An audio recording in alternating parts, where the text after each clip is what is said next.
Welcome back to my channel. आज हम लोग अपना तीसरा चैप्टर करने जा रहे हैं शुरू, कंप्रेशन मेंबर। इससे पहले हम लोग कनेक्शन और टेंशन मेंबर देख चुके हैं। अगर आपको मेरी वीडियोस की स्पीड थोड़ी स्लो लगे, जैसा कि मुझे कई लोगों से सुनने को मिल रहा है, तो आप प्लीज़ इसको 1.25 या 1.5x पे करके चलाएँ, जिससे थोड़ा सा आपको जल्दी देखने को मिलेगा। तो चलिए आज हम लोग शुरू करने जा रहे हैं कंप्रेशन मेंबर। तो शुरू करते हैं। सबसे पहले जानते हैं कंप्रेशन मेंबर है क्या। तो देखिए, टेंशन मेंबर हम लोगों ने देख लिया, जिस पे टेंशन फोर्स आ रहे थे। कंप्रेशन मेंबर में कंप्रेशन फोर्स आएंगे। तो एक जो प्रॉब्लम एक्स्ट्रा आती है कंप्रेशन मेंबर में, जो टेंशन मेंबर में नहीं थी, वो ये कि कंप्रेशन मेंबर में बकलिंग की टेंडेंसी आती है। बकलिंग कैसे बताऊँ मैं? लेटरल, जैसे आप एक छड़ी को अपनी उंगली के बीच में दबाएंगे, पतली छड़ी को, तो वो कुछ ऐसे इधर की तरफ बेंड कर जाएगी, लेटरल डायरेक्शन में बेंड कर जाएगी, उसको बकलिंग कहते हैं। ठीक है। तो यहाँ जो मेन प्रॉब्लम है टेंशन मेंबर्स के लिए, कंप्रेशन मेंबर्स के लिए, वो बकलिंग है। और बकलिंग बहुत ज़्यादा डिपेंड करता है लेंथ पे, लेंथ ऑफ टेंशन मेंबर पे बहुत ज़्यादा डिपेंड करता है। जैसे अगर आप छोटी छड़ी को अपने उंगलियों के बीच में दबाएंगे तो वो टेढ़ी नहीं होगी। माचिस की तिल्ली ले लो आप, माचिस की तिल्ली को, लेकिन वहीं आप झाड़ू की सीख को अपने उंगली के बीच में दबाओगे तो वो लेटरल डायरेक्शन में बेंड होगी। तो लेंथ पे बहुत डिपेंड करती है बकलिंग हमारी। बकलिंग हमारी लेंथ पे बहुत डिपेंड करती है। और यहाँ पे कंप्रेशन मेंबर में हम लोग आगे देखेंगे कि लेंथ जो है वो भी उन दो पॉइंट के बीच की लेंथ हम लोग ले रहे हैं जहाँ पे मेंबर हिंज पॉइंट टाइप का बिहेव कर रहा है। इफेक्टिव लेंथ ले रहे हैं हम लोग। बेसिकली मैं ये कहना चाह रहा हूँ कि इफेक्टिव लेंथ हम लोग कैलकुलेट कर रहे हैं। ओवरऑल कंप्रेशन मेंबर कुछ और है, उसकी लेंथ L है, लेकिन हम लोग इफेक्टिव लेंथ लेंगे कि दो पॉइंट के बीच की लेंथ जहाँ से वो बकल करने की कंडीशन आएगी। जो दो पॉइंट के बीच में बकलिंग होगी, दैट इज़ योर इफेक्टिव। जैसे यहाँ पे एग्जैक्ट यही लेंथ इफेक्टिव लेंथ। मान लीजिए कोई मेंबर ऐसा है कि ये वाला पोर्शन बकलिंग हुआ, तो ये वाली लेंथ इफेक्टिव लेंथ है। तो हम लोग इफेक्टिव लेंथ की बात करेंगे। तो इफेक्टिव लेंथ की बात करेंगे तो इफेक्टिव लेंथ पहले जान ले क्या क्या होता है। तो इफेक्टिव लेंथ बहुत ज़्यादा डिपेंड करता है कि आपके सपोर्ट कंडीशंस क्या हैं। सपोर्ट कंडीशंस क्या हैं, सपोर्ट कंडीशन या इंड कंडीशंस क्या हैं, सपोर्ट कंडीशंस क्या हैं। इफेक्टिव लेंथ इस पर बहुत डिपेंड करती है। तो देखते हैं, चलिए आइए। अब देखिए, ये सीधे हमने क्लॉज को यहाँ पे डाला हुआ है। ये अभी ध्यान से मत देखिए, ये क्या है, कंफ्यूज हो जाएंगे। पहले आप मेरे तरीके से देखिए कि हम लोग बात कर रहे हैं इफेक्टिव लेंथ की। सारे कॉलम की लेंथ L है, उसके करस्पॉन्डिंग इफेक्टिव लेंथ यहाँ लिखी है। ठीक है। तो हम लोग बात करते हैं। देखिए, ये पहला एक ऐसा कॉलम है जिसमें एक इंड को हम लोग फिक्स किए हुए हैं, एक इंड को फिक्स किए हुए हैं, दूसरा फ्री है, तो वहाँ इफेक्टिव लेंथ 2 टाइम्स L है। ये एक ऐसा कॉलम है जहाँ पे हम लोग एक इंड को हिंज किए हैं, हिंज सपोर्ट है, और दूसरे इंड में हम लोग ट्रांसलेशन अलाउ किए, मतलब यहाँ पे मूवमेंट रोक रहा है लेकिन इस डायरेक्शन में हमारा कॉलम जा सकता है। ट्रांसलेशन अलाउड है, रोटेशन को वो रोटेट होने नहीं दे रहा है। यहाँ पे आपको अगर आप थीटा कैलकुलेट करोगे तो इस पॉइंट पे 0 मिलेगा, लेकिन यहाँ पे ये हॉरिजॉन्टल डायरेक्शन में इसको मूव करने दे रहा है। तो ऐसे केस में भी 2L। ठीक है। दूसरा आता है कि अगर दोनों तरफ हमने हिंज लगा रखा है, दोनों तरफ हिंज लगा रखा है, इसको ऐसे भी मैं बना सकता हूँ, अलग से बना दे रहा हूँ कि दोनों तरफ हिंज सपोर्ट है।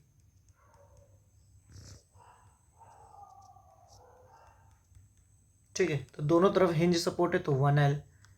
ये वाला देखिए, एक तरफ फिक्स्ड एंड है, एक तरफ फिक्स्ड एंड है, और दूसरे तरफ हमारा अगेन लेटरल डायरेक्शन में मूव कर सकता है बट रोटेट नहीं कर सकता। मतलब यहाँ पे रोलर सपोर्ट है, तो लेटरल डायरेक्शन में मूव कर सकता है बट रोटेट नहीं कर सकता। तो ऐसे केस में 1.2L। अगला केस क्या है कि एक तरफ फिक्स्ड एंड है और दूसरे तरफ हिंज है। हिंज मतलब कुछ ये केस है, एक तरफ फिक्स्ड एंड और दूसरी तरफ हिंज है, तो ये वाले केस में 0.8L। नेक्स्ट है हमारा 0.65L। ये किस केस में है? जब दोनों तरफ हमारा फिक्स्ड एंड हो। ठीक है, तो ये हो गया। अब ये सब क्या लिखा है, कंफ्यूज होने की ज़रूरत नहीं है, अभी बताता हूँ मैं। हम लोग को पता होगा, आप लोग सब ने सोम पढ़ा है कि जहाँ फिक्स सपोर्ट होता है वहाँ क्या रोटेशन होगा। अगर यहाँ एक फिक्स सपोर्ट है ए पॉइंट, यहाँ रोटेशन क्या होगा? यहाँ रोटेशन 0 होगा, रोटेशन नहीं होगा। डिफ्लेक्शन क्या होगा? डिफ्लेक्शन भी 0 होगा, चाहे हॉरिजॉन्टल डायरेक्शन देख लीजिए चाहे वर्टिकल डायरेक्शन देख लीजिए। ठीक है, हिंज सपोर्ट पे क्या होता है? हिंज सपोर्ट पे भाई डिफ्लेक्शन तो 0 होगा हिंज सपोर्ट पे, लेकिन रोटेशन 0 नहीं होता है, यहाँ रोटेशन होता है। ठीक है, रोलर सपोर्ट बात करें, दो तरह के रोलर होते हैं। एक मूवमेंट वाला रोलर होता है जो मूवमेंट अलाउ करता है, एक हमारा जो रोटेशन अलाउ करता है, और एक हमारा हिंज रोलर होता है जो क्या कहते हैं डिफ्लेक्शन अलाउ करता है। तो इस केस में जब हमारा मूवमेंट रोलर है, जब हमारा यहाँ पे लेटरल डायरेक्शन में ये मूव कर सकता है बट थीटा नहीं देगा, रोटेशन नहीं देगा, तो रोटेशन यहाँ 0 है बट डिफ्लेक्शन नॉट 0 है।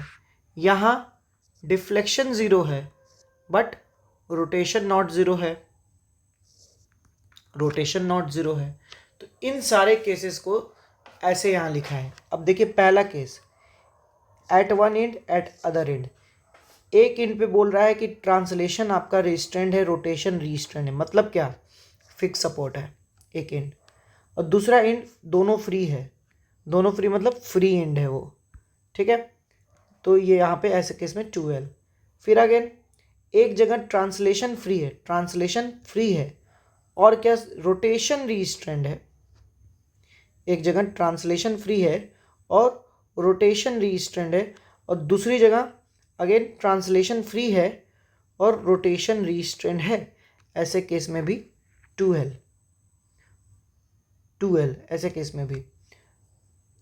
तीसरा है हमारा कि हमारा एक जगह पे ट्रांसलेशन रिस्ट्रेंड है और रोटेशन फ्री है, दैट मीन्स हिंज सपोर्ट, और दूसरी जगह पे भी वही translation restrained and rotation free hinge support. तो ऐसे केस में 1L। अगला है दोनों रिस्ट्रेंड एक सपोर्ट पे मतलब फिक्स सपोर्ट है, और दूसरी जगह पे एक ट्रांसलेशन फ्री है और वो रोटेशन हमारा रिस्ट्रेंड है, तो दैट इज 1.2L। यहाँ मूवमेंट वाला रोलर है। ठीक है, अगला एक जगह दोनों रिस्ट्रेंड है मतलब फिक्स सपोर्ट, और दूसरी जगह ट्रांसलेशन रिस्ट्रेंड है बट रोटेशन अलाउड है मतलब हिंज सपोर्ट, तो यहाँ पे 0.8L मतलब फिक्स्ड और हिंज है तो 0.8L, और अगर दोनों तरफ फिक्स्ड है तो 0.65L। तो इसको रट लीजिएगा, ये क्वेश्चन में डायरेक्ट पूछता है, ये क्वेश्चन में, तो ये रट लीजिएगा एकदम डायरेक्ट। ठीक, आगे बढ़ते हैं। मैं इसको ऐसे भी लिख दे रहा हूँ, फिक्स्ड फ्री। ठीक है, फिर यहाँ रोलर हिंज एंड रोलर, ये हिंज ये fixed roller, fixed hinge and ये फिक्स्ड एंड फिक्स्ड। तो ये सारे आपके इफेक्टिव लेंथ निकल आए। आगे बढ़ते हैं। ये तो बात हो गई effective length of compression member या कॉलम। आगे एक आता है इफेक्टिव लेंथ ऑफ स्ट्रट। अब देखिए स्ट्रट थोड़ा सा आपको ध्यान देना होगा कि स्ट्रट है क्या। जैसे दो एंगल सेक्शन को हम जोड़ रहे हैं या सिंगल एंगल सेक्शन को जोड़ रहे हैं गसेट प्लेट पे, तो कैसे जोड़ रहे हैं।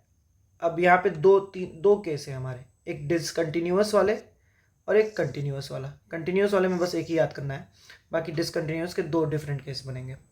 तो इसको पहले थोड़ा सा डायग्राम के थ्रू समझते हैं। डायग्राम के थ्रू क्या, मैं मिटा दूंगा, यही बना रहा हूँ कि पहला वाला बोल रहा है कि सिंगल एंगल डिसकंटिन्यूस। डिसकंटिन्यूस का मतलब क्या कि एक एंगल सेक्शन है, सामने से हम देख रहे हैं, उसकी कुछ लेंथ होगी, ये एंगल सेक्शन है, कुछ लेंथ होगी, ठीक है, ये कनेक्टेड, ये कनेक्टेड। तो देखिए कंटिन्यूस नहीं है, एक सिंगल है, डिसकंटिन्यूस है। अगर बीच में भी एक सपोर्टेड होता तो कंटिन्यूस हो जाता। कंटिन्यूस मेंबर याद है ना, कंटिन्यूस सिंपली सपोर्टेड बीम, तो कुछ इसी टाइप का। तो उसमें बोल रहा है पहला चीज़ कि अगर एक बोल्ट इस्तेमाल होगा सिंगल एंगल डिसकंटिन्यूस में, एक बोल्ट अगर इस्तेमाल होगा, सिंगल एंगल मतलब क्या, एक ही एंगल सेक्शन है, इसके उधर साइड एंगल सेक्शन नहीं है, मतलब ये गसेट प्लेट है, अगर ये गसेट प्लेट है तो इधर की तरफ एक ही एंगल सेक्शन है, अब इधर नहीं है। तो अगर इसमें पहला केस कि अगर एक बोल्ट या एक रिवेट इस्तेमाल हो रहा है तो इफेक्टिव लेंथ L, अब इसको मैं रटने का तरीका भी बता दूंगा। इफेक्टिव लेंथ L, ये अलाउबल स्ट्रेसेस अभी हटा दीजिए, ये बाद में देखा जाएगा हम लोग, इसको पे मन ध्यान दीजिएगा। इफेक्टिव लेंथ क्या हो जाएगा, L।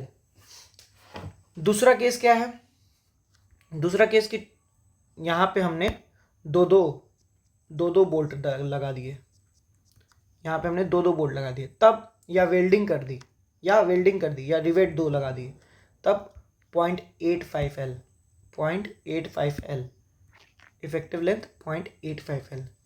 दूसरा केस कि डिसकंटिन्यूस ही है, अभी भी डिसकंटिन्यूस है, बट डबल एंगल का केस है। डबल एंगल केस मतलब अब हमारा कुछ गसेट प्लेट के दोनों तरफ एंगल है, या गसेट प्लेट है, गसेट प्लेट के एक ही साइड 2 एंगल लगे हैं,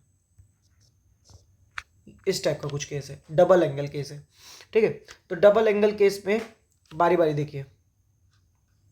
सबसे पहला कि connected on the same side of the gusset plate, connected on the same side of the gusset plate, same side of the gusset plate के सेम साइड में कनेक्टेड है, तो 1 रिवेट 1 बोल्ट, मतलब 1 बोल्ट अगर केवल है, अगेन सिंगल बोल्ट है, पहले अगर सिंगल बोल्ट है,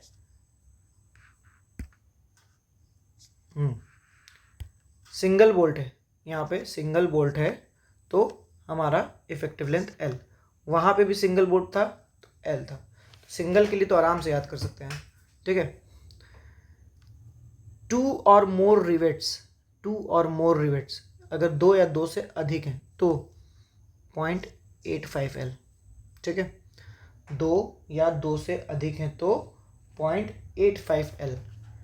और तीसरा केस क्या है कि कनेक्टेड ऑन बोथ साइड, ये वाला केस है, both side of the gusset plate by 2 और मोर रिवेट्स, तो उसके लिए 0.7 to 0.85 L, 0.7 to 0.85 L।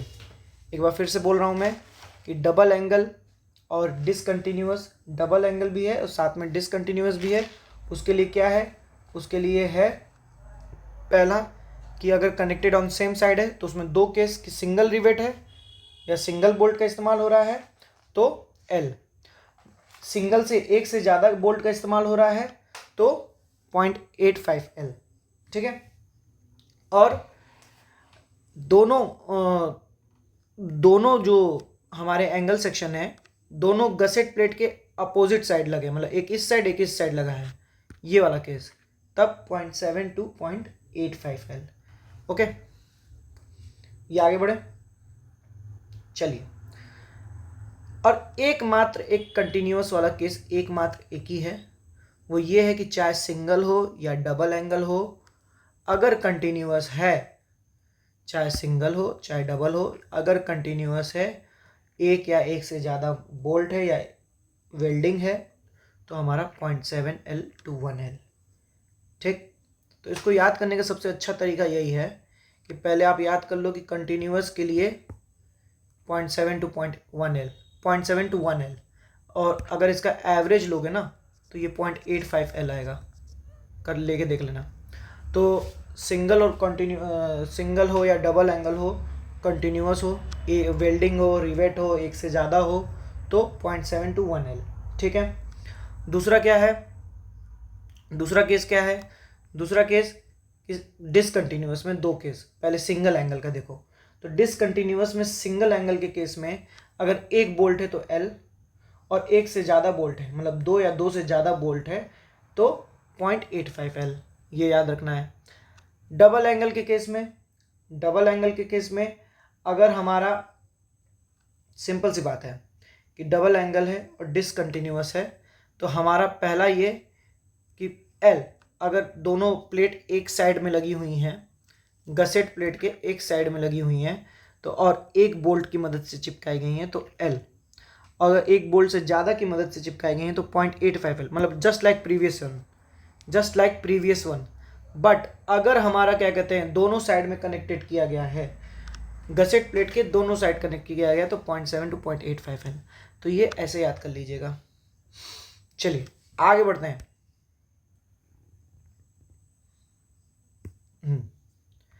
आगे हम लोग पढ़ेंगे कि कॉलम के प्रकार, टाइप्स ऑफ कॉलम। तो देखिए आगे मैं इसमें स्लेंडरनेस रेशियो, हाँ अगला ही टॉपिक है, लेकिन यहाँ पे मैं थोड़ा सा बता दूंगा, स्लेंडरनेस रेशियो वहाँ आगे बताना ही है कि तीन तरह के कॉलम बेसिकली हम लोग को देखने को मिलते हैं, एक लॉन्ग, एक इंटरमीडिएट, एक शॉर्ट। अब बेसिस क्या है कि देखो अभी हमने बात की थी कि एक माचिस की तिल्ली कम बकल करेगी एज़ कम्पेयर टू झाड़ू की सीख। तो मतलब अगर हम लेंथ बढ़ा रहे हैं, लेंथ बढ़ा रहे हैं तो बकलिंग बढ़ रही है, बकलिंग बढ़ रही है, ठीक है। लेंथ बढ़ा रहे हैं तो बकलिंग बढ़ रही है, और लेंथ कम कर रहे हैं तो बकलिंग घट रही है। लेकिन लेंथ कम करने से उसकी स्ट्रेंथ, मतलब क्रशिंग लोड लेने की क्षमता बढ़ रही है। तो एक चीज़ आती है यहाँ पे, एक निष्कर्ष निकलता है यहाँ से कि जो लंबे कॉलम्स हैं, लंबे कॉलम्स जो हैं, लंबे कॉलम्स जो है ये बकल करके फेल करेंगे, बकल करके फेल करेंगे, मतलब यहाँ बकलिंग होगी, बकलिंग होगी, लंबे कॉलम्स जो हैं इनकी बकलिंग होगी, ठीक है। और दूसरी बात क्या आती है, दूसरी बात आती है कि जो शॉर्ट कॉलम है, जो छोटे कॉलम है, उनकी जो फेल होगी वो क्रश करके फेल करेंगे, मतलब अपने लोड पे जाएंगे और क्रशिंग कर जाएंगे, ईल्ड कर जाएंगे, ईल्ड लोड तक जाएंगे, ईल्ड कर जाएंगे। आगे ये एक दो ग्राफ में भी हम लोग देखने को मिलेगा, तो ये चीज़ मिलेगा, ये हमारा बकल करेगा, ये यहाँ ईल्ड स्ट्रेस तक तो जाएगा ही नहीं, उसके पहले ही बकल कर जाएगा, ईल्ड स्ट्रेस तक पहुँचेगा ही नहीं, ईल्ड स्ट्रेस तक पहुँचेगा ही नहीं, उसके पहले ही बकल कर जाएगा। ये हमारा क्रश करेगा, ईल्ड स्ट्रेस तक जाएगा, क्रश करेगा, और ये उनके बीच का है तो उनके बीच का कहीं रहेगा, ईल्डिंग भी होगी इसमें प्लस बकलिंग भी होगी, बकलिंग भी होगी। आगे हम लोग स्लेंडरनेस रेशियो के बाद इसका एक वो भी देखेंगे, लेकिन यहाँ पे हम लोग देख लेते हैं, यहीं पे देख लेते हैं, उसको वहाँ एक बार रिवाइज करा दूंगा मैं कि स्लेंडरनेस रेशियो की तीनों की वैल्यू है। अगर स्लेंडरनेस रेशियो, अगर स्लेंडरनेस रेशियो आपका, जिसको लैम्डा से दिखाते हैं, लैम्डा लेस देन 32 आ रहा है स्लेंडरनेस रेशियो, तो हम लोग कॉलम को शॉर्ट कॉलम कहते हैं। लैम्डा 32 से 120 के बीच में आ रहा है तो इंटरमीडिएट कॉलम, और लैम्डा 120 से ज़्यादा आ रहा है तो लॉन्ग कॉलम। तो ये तीन, ये स्लेंडरनेस रेशियो के बेसिस पे कॉलम के डिवीज़न हैं। आगे हम लोग देखिए, अब स्लेंडरनेस रेशियो आ गया। अब देखिए स्लेंडरनेस रेशियो बहुत ही इंपॉर्टेंट फैक्टर है इन कंप्रेशन मेंबर। इसका कारण क्यों, इसका कारण इसलिए कि स्लेंडरनेस रेशियो हमारा टेंशन मेंबर में ऐसा नहीं था कि वो क्या कहते हैं बकलिंग की टेंडेंसी थी, लेकिन यहाँ कॉलम के केस में बकलिंग की टेंडेंसी बहुत ज़्यादा है। तो यहाँ जो स्लेंडरनेस रेशियो है वो डिटरमाइन करता है कि उसकी इफेक्टिव लेंथ कितनी होनी चाहिए, उसका बकलिंग का कितना कंडीशन होना चाहिए। तो यहाँ पे बहुत ज़्यादा मैटर कर जाता है स्लेंडरनेस रेशियो कंप्रेशन मेंबर में। स्लेंडरनेस रेशियो का एक फॉर्मूला मिलता है हम लोगों को, lambda equal to L effective upon R. L effective को हम लोग के इंटू एल भी लिख लेते हैं अपॉन आर, वेयर के इज द, ये यहाँ पे जो डिफरेंट डिफरेंट कांस्टेंट देखे थे 2, 1, 1.2, 0.8, 0.65। तो ये डिफरेंट डिफरेंट कांस्टेंट है। तो लैम्डा इक्वल टू ये निकल के आता है L effective upon R, that is K L upon R, where R is radius of gyration. तो रेडियस ऑफ गायरेशन अगर आप लोग को पता हो तो अच्छी बात है, नहीं पता हो तो मैं बता दे रहा हूँ कि रेडियस ऑफ गायरेशन क्या होता है। चलिए आप लोग पॉज करके पहले सोचिए मोमेंट ऑफ इनर्शिया क्या होता है। Moment of inertia A into R square होता है। तो यहाँ से रेडियस ऑफ गायरेशन मिल जाता है आई अपॉन ए का अंडर रूट।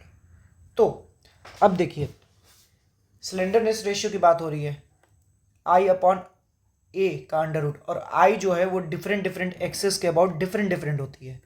फॉर एग्जांपल अगर एक मैं ये टी बीम बना दूँ, फॉर एग्जांपल टी बीम है, ठीक है, टी सेक्शन या टी बीम जो भी बोलना चाहें आप लोग, तो इस एक्सिस के अबाउट मोमेंट ऑफ इनर्शिया अलग, इस एक्सिस के अबाउट मोमेंट ऑफ इनर्शिया अलग। तो हम लोग कौन सी मोमेंट ऑफ इनर्शिया लेंगे? तो देखिए हमने देखा था कि स्लेंडरनेस रेशियो जैसे जैसे ज़्यादा हो रहा है वो लॉन्ग कॉलम की तरफ जा रहा है, ठीक है।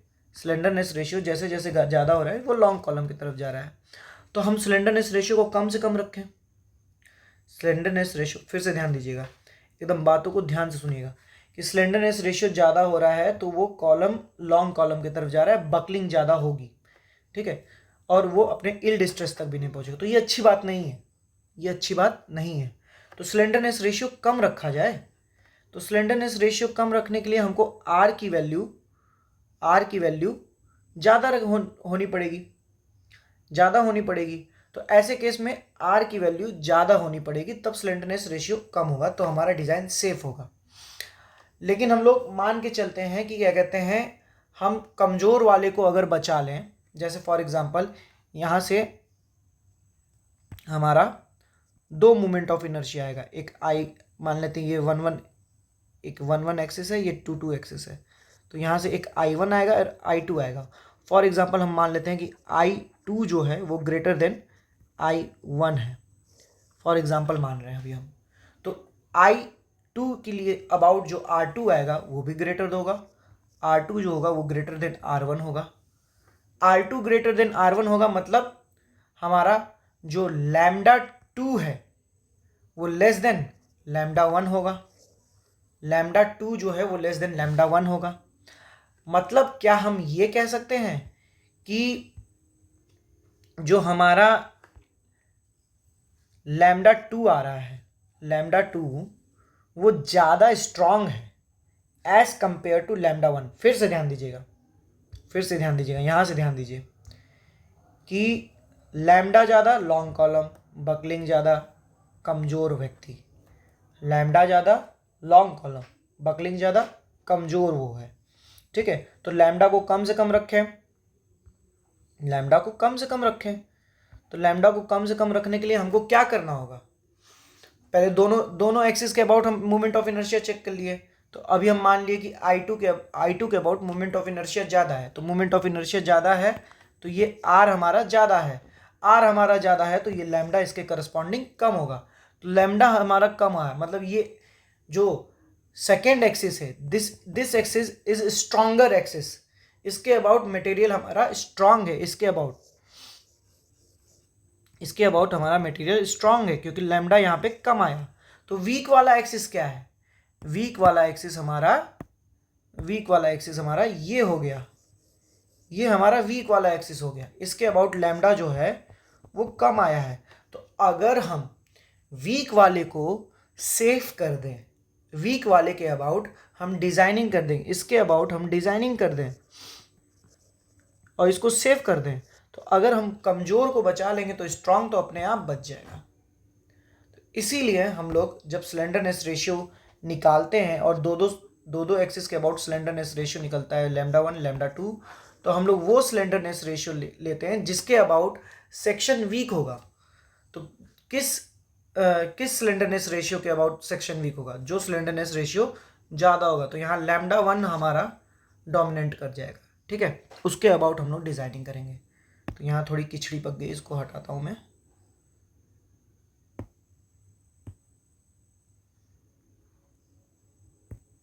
ठीक है, तो स्लेंडरनेस रेशियो जान गए।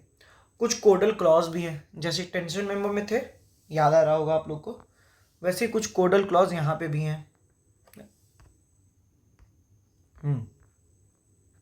कुछ कोडल क्लॉज यहाँ पे भी, चलिए देखते हैं। हाँ, सबसे पहला, a tension member in which reversal of direct stress occurs due to loads other than wind और सिस्मिक लोड। सेम वो प्रीवियस वाला, बस यहाँ टेंशन मेंबर लिखा है, ये दरअसल हम क्वेश्चन से एक उठाए थे तो यहाँ टेंशन मेंबर आ गया है, ठीक है। तो 180, ये सेम प्रीवियस वाला आ गया यहाँ पे, इसको इग्नोर करिएगा। यहाँ पे a member carrying compressive load resulting from dead loads and impose load 180। अच्छा, इसी चीज को मैं ऐसे लिख देता, a member carrying compressive load resulting from loads other than wind load and seismic load. तो वही बात होगी, डेड लोड और impose load. Impose load means what, live load. तो 180, ये यही वाला चीज है, यही वाला क्लॉज है, यही वाला।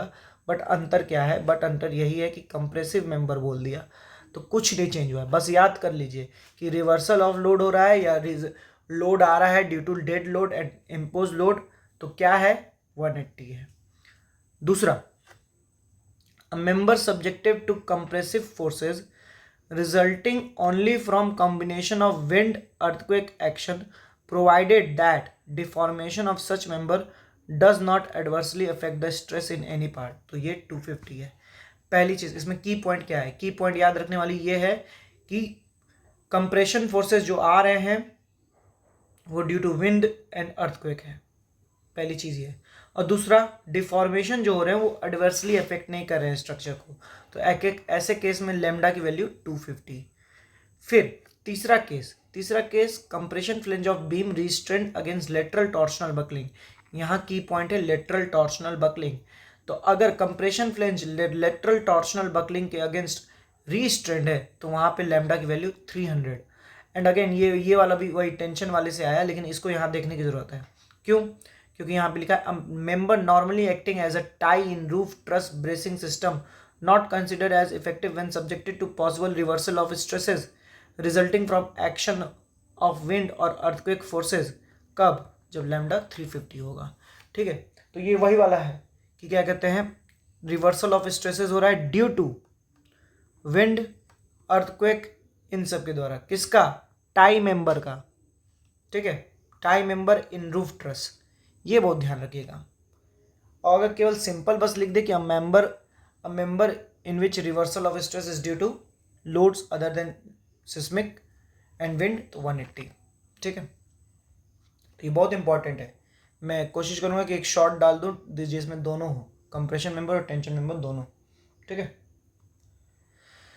अब आते हैं कुछ, इसको बस देखना है आपको कि different type of sections of compression member, ठीक है। तो एंगल सेक्शन है, फिर ये देखिए दो एंगल सेक्शन के बीच में गैप बना के, गैप क्यों बनाया गया है, गैप क्यों बनाया गया है?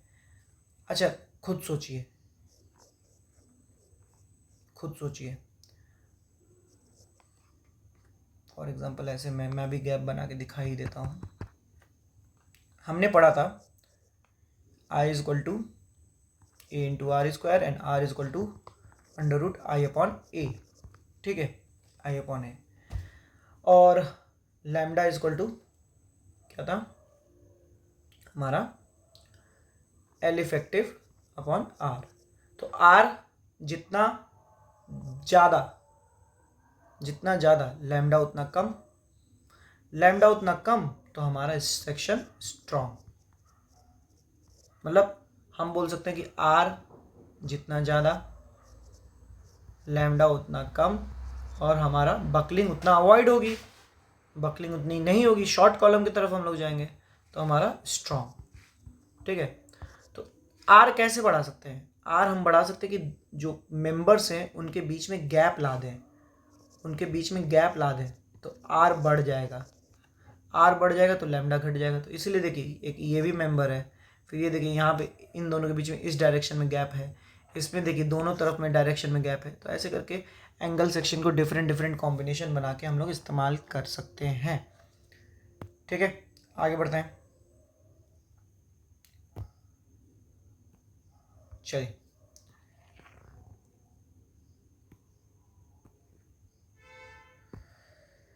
अब आती है बात टाइप्स ऑफ बकलिंग। ठीक है, टाइप्स ऑफ बकलिंग की, तो इसमें बस इतना जानते रहिए, 3 तरह की बकलिंग होती है। पहली फ्लेक्सुरल,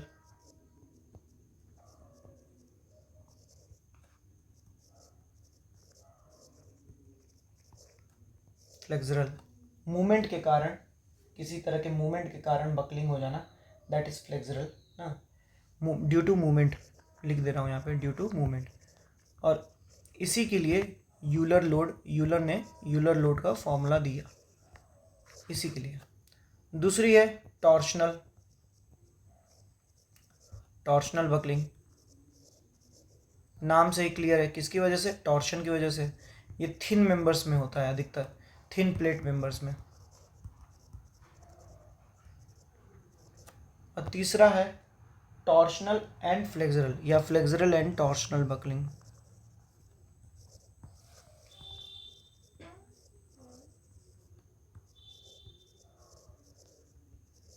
ये किसके लिए होता है, ये अधिकतर अनसिमेट्रिकल सेक्शन के लिए होता है। अनसिमेट्रिकल सेक्शन कि मतलब दोनों चीज़ उसमें केस है कि या तो दोनों एक्सिस के अबाउट अनसिमेट्रिकल हो या किसी एक एक्सिस के अबाउट अनसिमेट्रिकल हो। चलिए अब हम लोग आगे इसके कंप्रेशन मेंबर में एक important part, Euler buckling load.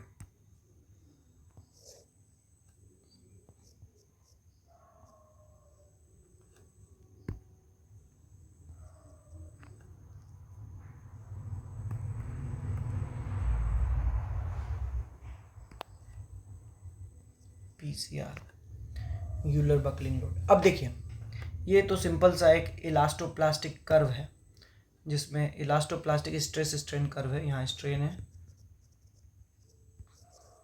यहाँ स्ट्रेस है। तो देखिए, बकलिंग में भी हम लोगों ने शुरुआत में देखा था कि लॉन्ग कॉलम में बकलिंग हो रही थी। ये सब मैं मिटा दूंगा अभी, बस यहाँ समझते जाएगा। लॉन्ग कॉलम में बकलिंग हो रही थी, ये हमने देखा था जहाँ टाइप्स ऑफ कॉलम देखे थे। तो लॉन्ग कॉलम में बकलिंग जो हो रही थी, वहाँ पे उसमें जो स्ट्रेस था Fy रीच ही नहीं कर पा रहा था, इल्ड स्ट्रेस तक तो बात ही नहीं पहुँची, उसके पहले ही बकलिंग हो गई। हमारी जो बकलिंग हुई इल्ड स्ट्रेस के पहले ही हो गई। तो इल्ड स्ट्रेस के पहले मतलब कहीं यहाँ बकलिंग हो गई, उसके ज़्यादा लोड ले ही नहीं पाया। तो हम ये कह सकते हैं कि जो यूलर बकलिंग लोड है, या जो बकलिंग लोड कैलकुलेट हुआ है, वो विद इन प्रोपोर्शनल लिमिट में हुआ है। क्या हम ये कह सकते हैं कि जो बकलिंग हुई है वो विद इन प्रोपोर्शनल लिमिट में हुई है, इसीलिए यूलर बकलिंग लोड को ही elastic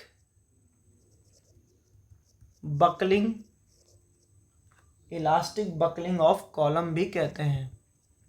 elastic buckling of column, क्योंकि यही इलास्टिक जोन भी है। प्रोपोर्शनल जोन मतलब इलास्टिक जोन भी है। ठीक है, अब देखिए यहाँ पे मैं उसमें नहीं जाऊँगा कि कैसे डिराइव करते हैं, वैसे डिराइव करने का बस एक तरीका बता दे रहा हूँ। ये अधिकतर मैं आरसीसी में मैं पढ़ा हूँ, तो आरसीसी में ही बताने की कोशिश करता हूँ कि एक कॉलम है, थोड़ा चौड़ा कॉलम बना दे रहा हूँ,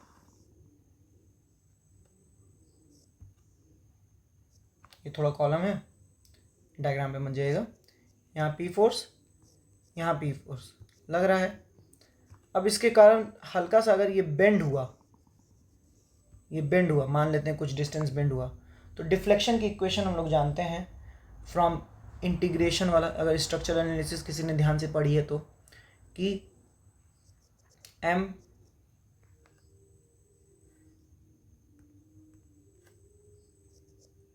del 2y upon del x2 equal to m by EI। ये एक फॉर्मूला पढ़ा गया, इसी का इंटीग्रेशन कर करके y और dy बाई dx का इक्वेशन लिखता है, इंड कनेक्शन लगाते हैं, हमारा फॉर्मूला निकल के आ जाता है। तो हम यहाँ पे वो करने जा नहीं रहे हैं, बस मैंने बता दिया। जिसको थोड़ा सा लगे कि करना चाहिए वो अपने से निकाले, फंसेगा तो पूछेगा, शॉर्ट डाल दूंगा उसका। तो यहाँ पे जो यूलर बकलिंग लोड निकल के आता है PCR, वो निकल के आता है I² EI upon L square, where L is the effective length. यहाँ जो एल है वो इफेक्टिव लेंथ है, ठीक है। P C R is equal to ये आया। हम आई को ए इंटू आर स्क्वायर भी लिख सकते हैं, तो ये बन जाता है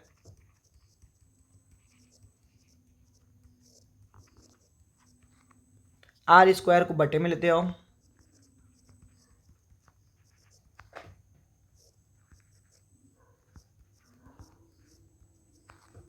और क्या हम लोग इसी चीज को स्लेंडरनेस रेशियो कहते हैं, अभी पढ़ा है हम लोगों ने। तो P C R is equal to यहां पे आ गया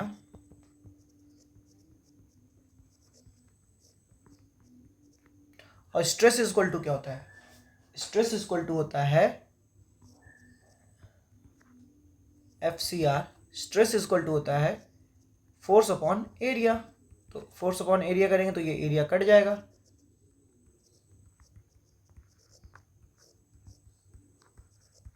तो हमारा एफ सी आर बन जाएगा पाई square E upon lambda square.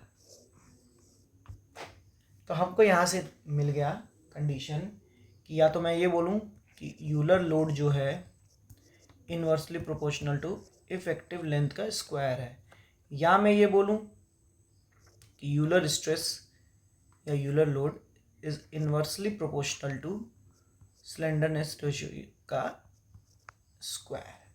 ये बात यहाँ से हमको मिलके आई कि Euler critical stress that is Euler buckling load या Euler critical stress is inversely proportional to lambda का स्क्वायर ऑफ स्लेंडरनेस रेशियो, ठीक है। कुछ लोग ग्राफ भी बना के दिखाते हैं कि सर ये कुछ ऐसे वैरी कर रहा है, तो कर रहा है, हमने यहाँ पे स्क्वायर फॉर्म में लिख दिया है, आप समझ लीजिए एफ सी आर और लैम्डा, ठीक है। आगे बढ़ते हैं। अब देखिए कुछ चीज़ें कि variation of column strength with slenderness ratio. तो हमने ये तो चीज़ देख ली थी कि जब स्लेंडरनेस रेशियो बहुत कम था तो कॉलम कैसा बिहेव कर रहा था, शॉर्ट कॉलम। जब स्लेंडरनेस रेशियो बहुत कम था तो कॉलम कैसा बिहेव कर रहा था, शॉर्ट कॉलम। तो वहाँ क्रशिंग हो रही थी, मतलब वो यील्ड स्ट्रेस तक जा सकता था, तब फेल करता। तो जो कॉलम की स्ट्रेंथ थी up to something limit, up to something slenderness ratio, वो यील्ड तक जा सकती थी। तो वो यील्ड रेशियो क्या है, सॉरी वो यील्ड स्लेंडरनेस रेशियो क्या है, जिस पॉइंट पे यील्ड तक जा रहा है उसको मैं अगर लैम्डा पी मान लूँ, यहाँ पे लैम्डा पी, तो उसके पहले तक ये शॉर्ट कॉलम वाला रीजन हो गया, उसके पहले तक जो भी कॉलम है वो क्रश होगा, दैट मीन्स वो यील्ड तक जाएगा। तो सबके जो स्ट्रेंथ हैं वो यील्ड तक गए। लेकिन जैसे ही लैम्डा पी हम लोग क्रॉस किए तो कुछ देर तक इंटरमीडिएट आ गया, और उसके आगे और क्रॉस किए, एक अच्छे खासे लेवल तक चले गए तो हमारा लॉन्ग कॉलम आ गया।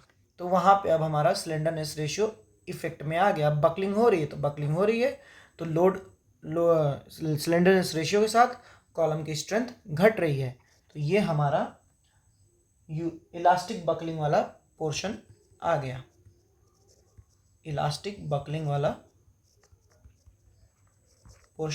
तो ऊपर वाला पोर्शन कौन सा है, ये वाला जब हमारा कॉलम हम लोग मान के चल रहे हैं शॉर्ट रीजन में, ये प्लास्टिक यील्ड पोर्शन है,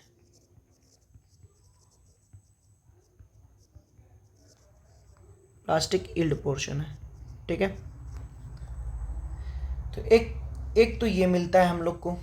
दूसरा अगर मैं इसी को बोल दूं डायमेंशन लेस फॉर्म में बनाओ, तो डायमेंशन लेस फॉर्म में कुछ ऐसे होता है कि एफ सी आर की वैल्यू थी इधर, तो F C R divided by F Y, तो जहाँ F C R equal to F Y है वहाँ 1 हो जाएगा 1, और यहाँ पे लैम्डा मीन आ गया, that is non dimensional form में, नॉन डायमेंशनल फॉर्म में इसकी वैल्यू होती है F Y upon F C R का अंडर रूट। तो यहाँ पे ये 1 है, अगेन ये प्लास्टिक यील्ड जोन और ये इलास्टिक बकलिंग जोन।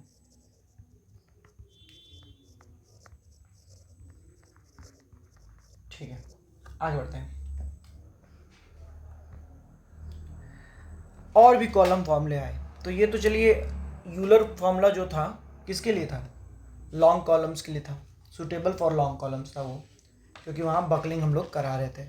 तो बाकी केस के लिए जो पुराना कोड था वो तो मर्चेंट रैंकाइन फॉर्मूला देता था, पुराना कोड, नया वाला नहीं, पुराना कोड मर्चेंट रैंकाइन फॉर्मूला देता था। उसमें होता था 1 अपॉन एफ की पावर एन, मतलब ये जो लोड है is equal to 1 upon F C की power N plus 1 upon F Y की पावर एन। ये बोलता था मर्चेंट रैंकाइन फॉर्मूला।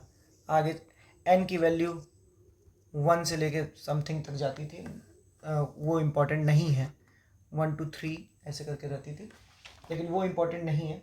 यहाँ इम्पोर्टेंट ये है कि हमारा जो लोड है कॉलम लेने का, वो बकलिंग, ये बकलिंग को रिप्रेजेंट कर रहा है और क्रशिंग, दोनों को क्या कहते हैं, रिप्रेजेंट कर रहा है। ठीक है, तो आगे बढ़ते हैं। तो ये हमारा हो गया यहाँ पे critical stress F, critical stress.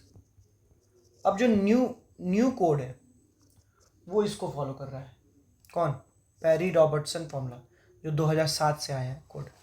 तो पेरी रॉबर्टसन फॉर्मूला क्या कहता है, पेरी रॉबर्टसन फॉर्मूला कहता है कि जो हमारा डिज़ाइन कंप्रेसिव स्ट्रेंथ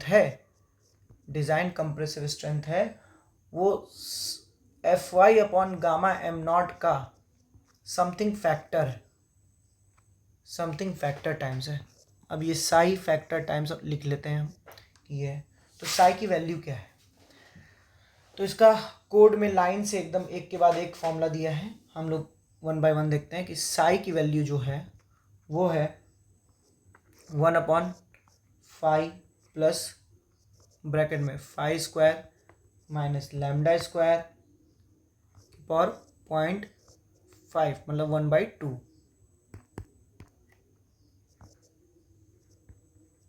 मतलब ये phi square minus lambda square under root में है। तो फाई की वैल्यू क्या है, फाई की वैल्यू है 0.5 1 plus alpha into lambda minus 0.2 plus lambda square. ये लैम्डा स्लेंडरनेस रेशियो वाला लैम्डा नहीं है, ये लैम्डा यहाँ का मीन वाला है, नॉन डायमेंशनल लैम्डा है। लैम्डा मीन ही कर दे रहा हूँ मैं इसको ताकि कंफ्यूज ना हो आप लोग। ये मीन डायमेंशन वाला लैम्डा है, नॉन डायमेंशनल वाला। ठीक है, तो ये यहाँ से आ गया। अल्फ़ा क्या है, अल्फ़ा इम्परफेक्शन फैक्टर है जो बकलिंग क्लास की मदद से मिलता है। ठीक है, आगे बढ़ते हैं, बकलिंग क्लास के ऊपर डिपेंड करता है। फिर और क्या चीज़ है, और क्या बची, फाई की वैल्यू आ गई। लैम्डा मीन की वैल्यू हम लोगों ने अभी देखी है, under root of F Y upon F C R, यहाँ पे F Y upon F C R. तो यहाँ पे ये हो गया, और एफ सी आर की वैल्यू अभी हम लोगों ने निकाली है पाई स्क्वायर ई अपॉन, अब यहाँ पे लैम्डा लिख लेता हूँ मैं, लैम्डा स्क्वायर, क्योंकि ये जो लैम्डा है ये स्लेंडरनेस रेशियो है। ठीक है, तो ये यहाँ से निकलता है, ये पूरा लंबा सा फॉर्मूला है कि F C D design compressive strength is equal to X times F Y upon gamma M not, where X जो है फैक्टर है, साई, एक तरह से एक्स नहीं साई होता है, ये CHI लिखते हैं, प्रोनाउंसिएशन साई करते हैं, CHI ये होता है। ठीक है, फिर वो कितने के बराबर, 1/5 plus under root of phi square minus lambda mean lambda square ठीक है। फाई क्या होता है 0.5 टाइम्स ब्रैकेट में 1 plus alpha mean lambda minus 0.2 plus mean lambda का होल स्क्वायर। फिर where alpha is the imperfection coefficient and lambda mean is equal to F Y upon F C R का under root और F C R is equal to pi square E upon lambda square. अब देखिए, लग रहा है मैंने वो वाला टेबल नहीं लिखा है, मैं लिख लेता हूँ कि बकलिंग कर्व ये जो था, ये बकलिंग कर्व एक तरह से ये वाला। तो बकलिंग कर्व के 4 टाइप्स हैं ए बी सी डी, ठीक है। उसके करस्पॉन्डिंग अल्फा के 4 वैल्यूज हैं, ठीक है। यहाँ मैंने नहीं लिखा है, मैं लिख लेता हूँ ऐड करके पेज। तो बकलिंग क्लास में हमारा बकलिंग कर्व 4 टाइप के ए बी सी डी और उनके करस्पॉन्डिंग अल्फा वैल्यूज। अल्फा जो है इम्परफेक्शन फैक्टर है। तो अगर ए है तो 0.21, बी है तो 0.34, सी है तो 0.49 एंड डी है तो 0.76। देखिए, अगर ये ए है तो इसमें जो शेप है वो परफेक्ट, लगभग क्वाशी परफेक्ट शेप बनता है। ये मीडियम इम्परफेक्शन आता है, इसमें थोड़ा और ज़्यादा इम्परफेक्शन आता है, और डी वाले में सबसे ज़्यादा इम्परफेक्शन आता है, ठीक है। तो इसके इन सब का कब कौन सा होता है, इसका एक वो है, टेबल है बकायदा, ये भी आपको कोड में मिलेगा कि अगर रोल्ड आई सेक्शन है, इसको मैं हाईलाइटर ले लेता हूँ, रोल्ड आई सेक्शन है तो इसमें पहला 2 क्लॉज कि H by B F greater than 1.2 and H by B F less than equal to 1.2। तो अगर ग्रेटर देन 1.2 है तो T F less than equal to 40 है तो जेड जेड और वाई वाई, जेड जेड के अबाउट ए और Y Y के अबाउट बी। लेकिन अगर 40 से 100 के बीच में है तो जेड जेड के about B and Y Y के अबाउट सी। थोड़ा पिक्टोरियल याद करने की कोशिश करिएगा कि A B B C, A B B C, ठीक है। और H by B F less than equal to 1.2 था तो T F less than equal to 100 तो जेड जेड के अबाउट बी, वाई वाई के about C. T F greater than 100 तो D D D D, ठीक है। वेल्डेड आई सेक्शन है तो वेल्डेड आई सेक्शन में सीधे T F less than equal to 40, Z Z के अबाउट बी, वाई वाई के about C. T F greater than 40 तो जेड जेड के अबाउट सी एंड इधर डी। हॉलो सेक्शन के लिए हॉट रोल्ड कुछ भी हो, हॉलो सेक्शन है हॉट रोल्ड है कुछ भी हो ए, कोल्ड फॉर्म्ड है बी, ठीक है। वेल्डेड बॉक्स के केस में जनरली हम लोग लेते हैं बी, लेकिन अगर थिक वेल्ड हुआ है, मोटा वेल्ड हुआ है, B by T F less than 30 है तो सी, और H by T W less than 30 है तो सी। मतलब एक तरह से मान लीजिए वेल्डेड के केस में जनरली हम लोग सी लेते हैं और थिक वेल्ड बोल दिया तो सॉरी जनरली हम लोग बी लेते हैं, अगर थिक वेल्ड बोल दिया तो सी, ठीक है। फिर कोई भी सॉलिड सेक्शन है, चैनल एंगल टी सेक्शन, कोई भी सॉलिड सेक्शन है तो सी। बिल्टअप मेंबर है तो सी। तो अगर हम फिर से मैं गो थ्रू करा दे रहा हूँ, रिवीजन हो जाएगा ये कि क्या अधिकतर के लिए तो सी ही है। वेल्डेड बॉक्स सेक्शन में जनरली हम लोग बी ले रहे थे, लेकिन अगर थिक वेल्ड बोल दिया तो सी, कुछ भी मत देखना। सॉलिड सेक्शन है सी, बिल्टअप मेंबर है सी। अब आ जाओ इधर, हॉलो सेक्शन है हॉट रोल्ड ए, कोल्ड फॉर्म बी, ठीक है। रोल्ड आई सेक्शन और वेल्डेड आई सेक्शन में ही थोड़ा सा ध्यान देना है। पहले देख लेते हैं वेल्डेड वाला कि अगर thickness less than equal to 40 है तो बी सी। जेड जेड कौन सा एक्शन है, ये हॉरिजॉन्टल, ये बहुत ध्यान में। यहाँ पता चला जेड जेड याद कर लिए, जेड जेड ध्यान ही नहीं आ रहा है, वहाँ कुछ और नाम दे दिया एक्सिस का और एक्सिस बना दिया। तो यहाँ जेड जेड के अबाउट बी और वाई वाई के अबाउट सी है when thickness less than equal to 40। But अगर ग्रेटर हो रही है थिकनेस तो सी और डी हो गया। लास्ट रोल्ड आई सेक्शन, ये वेल्डेड आई सेक्शन था, रोल्ड आई सेक्शन कि H by B F greater than 1.2 और T F less than equal to 40 तो जेड जेड के अबाउट ए, वाई वाई के अबाउट बी, और 40 से 100 के बीच में तो बी एंड सी, ठीक है। आगे बढ़ते हैं। आगे था इसमें कि H by B F less than equal to 1.2 तो टी एफ 100 से कम तो जेड जेड के अबाउट बी, वाई वाई के अबाउट सी। 100 से ज़्यादा तो जेड जेड के अबाउट डी, वाई वाई के अबाउट डी। तो एक ध्यान रखना, आई वाले सेक्शन में ही हो सकता है कंफ्यूज हो, तो ध्यान रखना कि जब भी थिकनेस कम रह रही है तो हमारा बकलिंग क्लास हायर वाला है जिसमें कम इम्परफेक्शन है ए बी, ठीक है। और जैसे जैसे थिकनेस बढ़ रही है बकलिंग क्लास और इम्परफेक्ट होते जा रही है, CD आ जा रही है, ठीक है। तो ऐसे याद रखिएगा। तो अभी ये कॉलम का पहला लेक्चर ख़त्म हुआ है। अगला लेक्चर में हम लोग लेसिंग, बैटन्स ये करेंगे। इनके बस क्लॉज ही देखने हैं, ज़्यादा इंपॉर्टेंट क्लॉज हैं इनके, और थोड़ा बहुत देखना है। बाकी ये हमारा मोस्टली कॉलम वाला पोर्शन ख़त्म हो गया है। कुछ आप लोग को लगे कि ये चीज़ मुझसे छूटी है तो वो बताइएगा। बाकी हमारा लेक्चर कैसा लग रहा है फीडबैक दीजिएगा। Thank you. हमारे लेक्चर थोड़े लंबे हो रहे हैं, लेकिन मैं कोशिश करूँगा शॉर्ट्स अपलोड करके आपको एक क्विक रिवीजन देने की।